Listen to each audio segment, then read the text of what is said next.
Hello guys, welcome to my YouTube channel PCB corner. तो आज हम आपके ऊर्जा रिएक्शन के एग्जांपल लेके आए हैं। लास्ट सेक्शन में देखा था ऊर्जा रिएक्शन होती क्या है। एल्काइल हैलाइड के रिएक्शन सोडियम ड्राईईथर के प्रेजेंस में कराते हैं तो एल्केन का फॉर्मेशन होता है। वो सिमेट्रिकल एल्केन भी हो सकता है, वो एसिमेट्रिकल एल्केन भी हो सकता है। मीथेन का फॉर्मेशन नहीं कर सकते। ड्राईईथर के प्रेजेंस में अगर मॉइस्ट ईथर लेते हैं तो क्या बनता है, एल्कोहल का फॉर्मेशन होता है। और Ri सबसे ज्यादा रिएक्टिव है क्योंकि इसका साइज जो है वो लार्ज है और Rf जो है बहुत ज्यादा स्टेबल है, आसानी से टूटेगा नहीं तो आसानी से प्रोडक्ट बनेगा नहीं। चलिए अब हम क्वेश्चन करते हैं सिंपल से।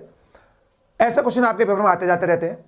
चलिए अगर मैं आपको बताऊं साफ बात, सर एल्काइल हैलाइड में फ्री रेडिकल मैकेनिज्म होती है। हैलाइड ग्रुप को हटा के आपने फ्री रेडिकल बनाना है, उसका डाइमराइज करना है, प्रोडक्ट आपके सामने होगा। अगर सेम टाइप के एल्काइल हैलाइड आपने लेने हैं, अगर सेम टाइप के एल्काइल हैलाइड हैं तो क्या बनेगा, सिमेट्रिकल एल्केन।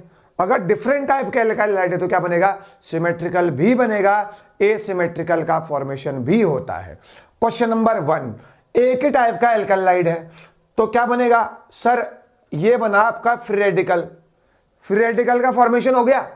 अब ऐसे ही बहुत सारे फ्री रेडिकल होंगे, एक फ्री रेडिकल आपस में मिले, एक एक इलेक्ट्रॉन का शेयरिंग कर दिया, बॉन्ड बना दिया, तो ये बन गया 2 कार्बन का कंपाउंड।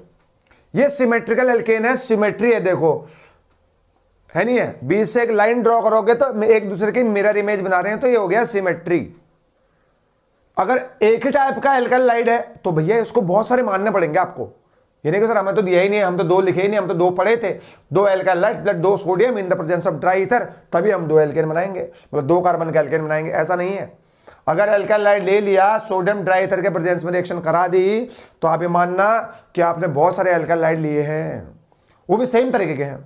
ऐसे क्वेश्चन नंबर ये हो गया, इथाइल क्लोराइड की रिएक्शन सोडियम ड्राईईथर के प्रेजेंस में करते हैं, एक ही प्रकार का एल्काइल हैलाइड है तो क्या होगा, यहां पर प्रोडक्ट बनेगा, एक ही टाइप का बनेगा, नहीं बनेगा तो क्या बनेगा, 4 कार्बन का बनेगा। 2 कार्बन का अगर एल्काइल हैलाइड है तो 4 कार्बन का क्या बनेगा, प्रोडक्ट का फॉर्मेशन होता है। इसलिए मीथेन नहीं बना सकते, कम से कम 1 कार्बन तो चाहिए, तो प्रोडक्ट में क्या बनेगा, 2 कार्बन बनेंगे ना।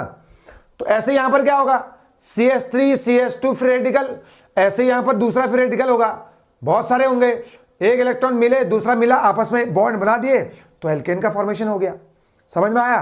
क्वेश्चन नंबर 3, यहां पर थोड़ा ट्रिकी क्वेश्चन है। चलिए कैसे, क्योंकि यहां पर सर 2 अलग अलग टाइप के एल्काइल हैलाइड है। हेलोजन हटाओ फ्री रेडिकल बनाओ, हेलोजन हटाओ फ्री रेडिकल बनाओ, हर क्वेश्चन में यही करेंगे ऊर्जा रिएक्शन में। अच्छा, सबसे पहला प्रोडक्ट क्या दिख रहा है आपको, जो आप तक आपने बनाया होगा।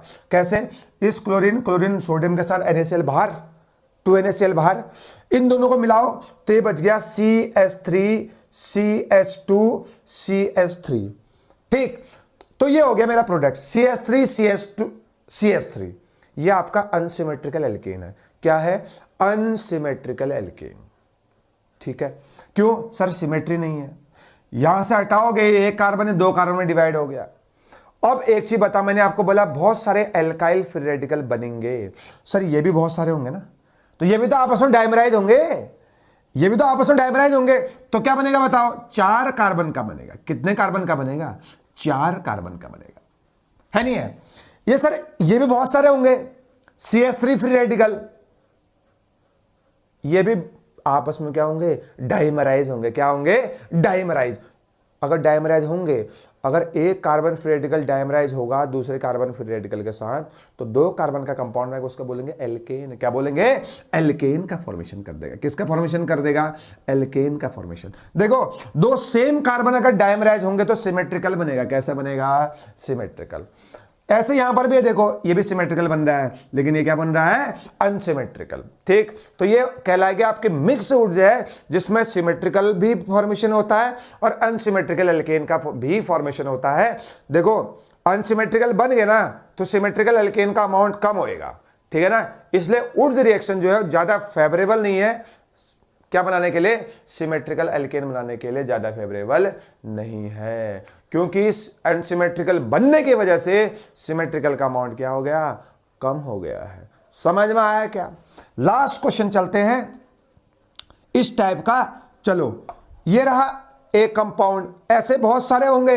क्लोरीन हटाओ, फ्री रेडिकल बनाओ। अगर फ्री रेडिकल बनाओगे तो दूसरा भी ऐसा ही जैसा होगा। ये नहीं है एक इलेक्ट्रॉन दिया, आपस में क्या बन गया, बॉन्ड बना दिया है। कुछ इस तरीके से बॉन्ड का फॉर्मेशन हुआ, ये मेरा प्रोडक्ट है नहीं है। अब कुछ बच्चे सोच रहे होंगे सर एक बॉन्ड इधर से आया, एक दूसरा इधर से आया, ऐसा प्रोडक्ट बना दिया, ये भी पेपर में होगा। तो ये इन दोनों के बीच में कहीं बॉन्ड आपको दिख रहा है क्या? नहीं दिख रहा है ना, तो ये आंसर अपना गलत है। समझ में आया नहीं है? ये आपके सिंपल रूट रिएक्शन है, किसी भी एग्जाम के लिए, जेईई हो चाहे नीट हो, आपको इस क्वेश्चन को करने हैं, है नहीं है? तो सिंपल सा ये नहीं है कि भाई तुमने एल्काइल हैलाइड की रिएक्शन सोडियम ड्राईथर के प्रेजेंस में कर दिया तो मैं तो सर एक ही टाइप का एल्केन बनाना मुझे आता है, तो इससे काम नहीं चलेगा, है नहीं है? सारे प्रैक्टिस करनी पड़ती है। ठीक, आगे चलते हैं। चलिए अब हम बात करते हैं इंट्रामोलिकुलर उड्स रिएक्शन की, जो कि बहुत इंपॉर्टेंट है किसी भी एग्जाम के लिए। हो सकता है आज तक आपने सरल से क्वेश्चन करे होंगे जिसमें दो चाहे सेम एल्काइल हैलाइड थे या डिफरेंट एल्काइल हैलाइड थे, उससे आपने एल्केन का फॉर्मेशन किया। तो हो सकता है इस तरह के क्वेश्चन जो आप पहली बार कर रहे होंगे, तो मैं आपको बता रहा हूं ये कहलाते हैं इंट्रामोलिकुलर उड्स रिएक्शन। कौन सी रिएक्शन?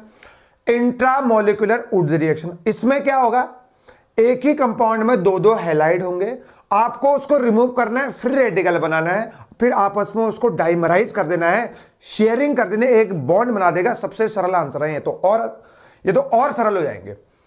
देखिए क्वेश्चन नंबर फर्स्ट, देखो दो दो ब्रोमीन है, सोडियम ड्राईथर के प्रेजेंस में तो ऊर्ज है, इंट्रामोलिकुलर है।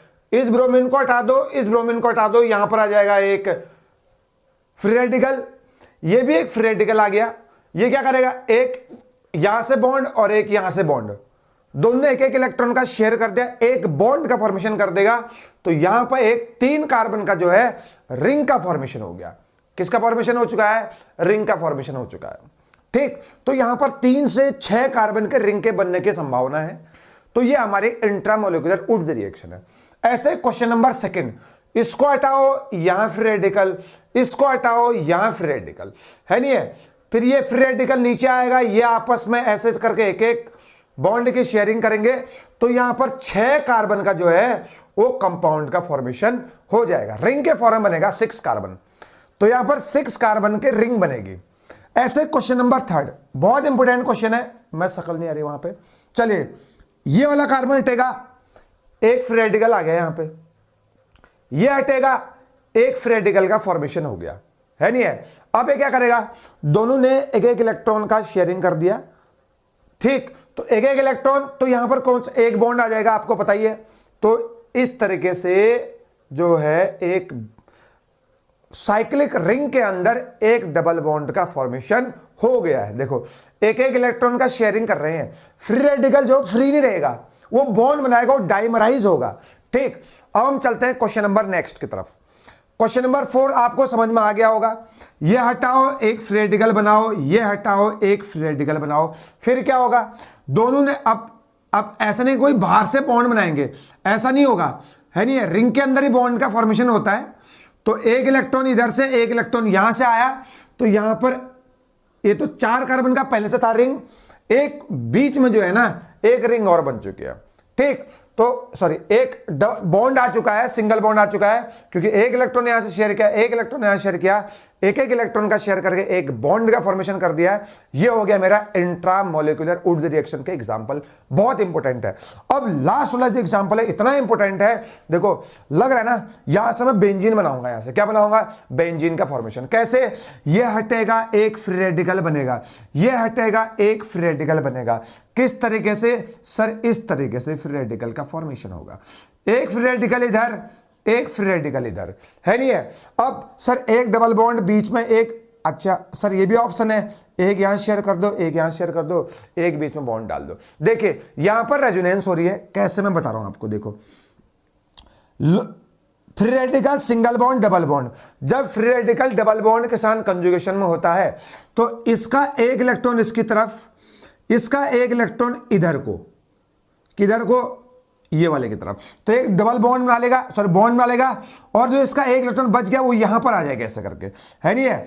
अब देखो कैसे बच गया, ध्यान से देखिएगा, डबल बॉन्ड पहले से एक इलेक्ट्रॉन यहां से आया, एक इलेक्ट्रॉन यहां से आया, बॉन्ड बना दिया, ये वाला इलेक्ट्रॉन यहां चले गया फ्री रेडिकल, और ये फ्री रेडिकल यहां है। अब क्या होगा आपको पता है, अब क्या होगा, एक इलेक्ट्रॉन यहां से आया, एक इलेक्ट्रॉन यहां से आया, तो क्या बना दिया, एक एक इलेक्ट्रॉन ने मिलकर क्या बना दिया है, बॉन्ड का फॉर्मेशन कर दिया।